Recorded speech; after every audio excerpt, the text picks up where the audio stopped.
So you've got your heart set on a 4x4, but you're thinking maybe it's a bit too big, a bit too difficult to park, a bit too expensive, but you want all the luxury and comfort that a big SUV brings. Well, luckily, Subaru and Toyota have a solution.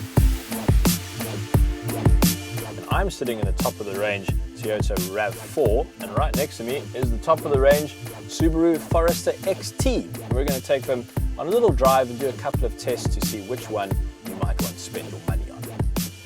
So when Toyota originally brought out the Rav4, which I think was before I was even born, they basically created the segment, but now they're having to play catch up in an increasingly crowded market. Toyota knew that for this generation, they had to really pull their socks up. And the good news is that they have. So why don't we go put it to the test?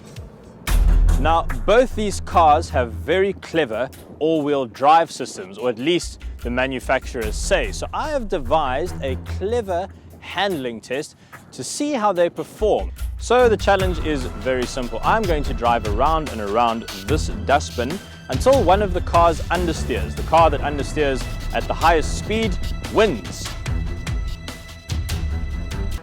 Or until I get sick.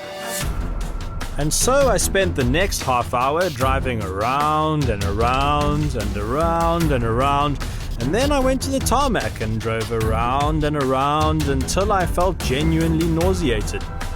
I expected the Subaru to literally run rings around the Toyota, but both lost grip at about the same speed, 30 km an hour on gravel and 40 km an hour on the tarmac.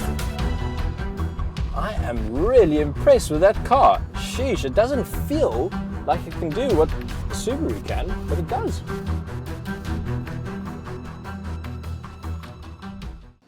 So once you're finished playing in the gravel, you will need to go and fetch the kids from school. And this is arguably a more important test of these cars' features. How much boot space do they offer? So to test that, I've organized this massive pile of things, and obviously I'm not going to load it in the boot myself, so I have enlisted the help of these very kind school children. Right, ready guys, let's go. Subaru first.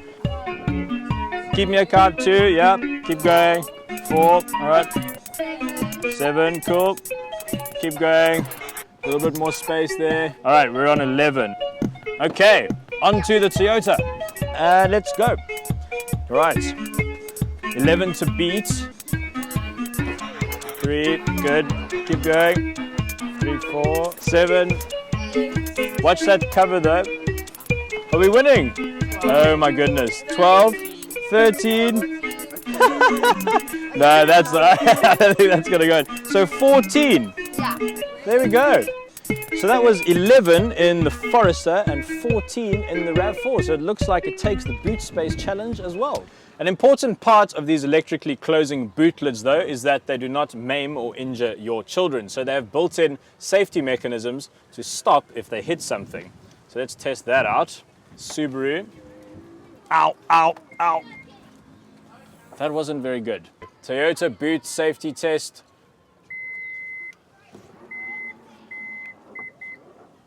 Much better. Much better. Subaru nearly killed me.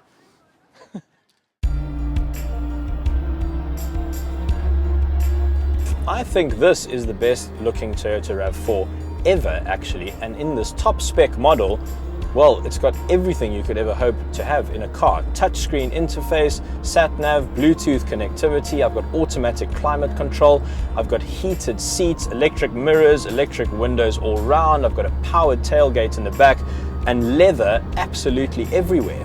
There is a price to pay for all of that. This model that I'm driving, which is the 2.5 litre 6-speed Auto VX all-wheel drive edition, will set you back 399,900 Rand. I'm sitting in the top of the range Forester. It's called the XT. This one goes for 529,000. That's a lot of money. And if you're looking for a flashy interior, then look elsewhere. It's got everything in here. It's got the MP3 player, CD, automatic climate control, electric seats, a screen telling me how much fuel I'm using. It's got a reverse camera, an electric tailgate, but it's just the way it's laid out. and the lack of a touchscreen for me makes it feel a little dated compared to the Rav4. So while the interior may not be up to scratch, I can guarantee you that what this car is riding on is just solid. It feels bulletproof, this thing. So when I started out this test today, I was less sunburnt, but also I thought the Subaru was just going to walk every challenge we set up. And although it felt much better on gravel, the Rav4 ably kept up on tar. The Rav4's got a bigger boot, it's got a much higher spec level inside, and most importantly, the boot closes the fastest. The thing is though, even though this particular Subaru Forester is very expensive, you can get into the range for 329,000 Rand. And there's something about this Forester. For me, it looks a little bit better and it just feels better to drive.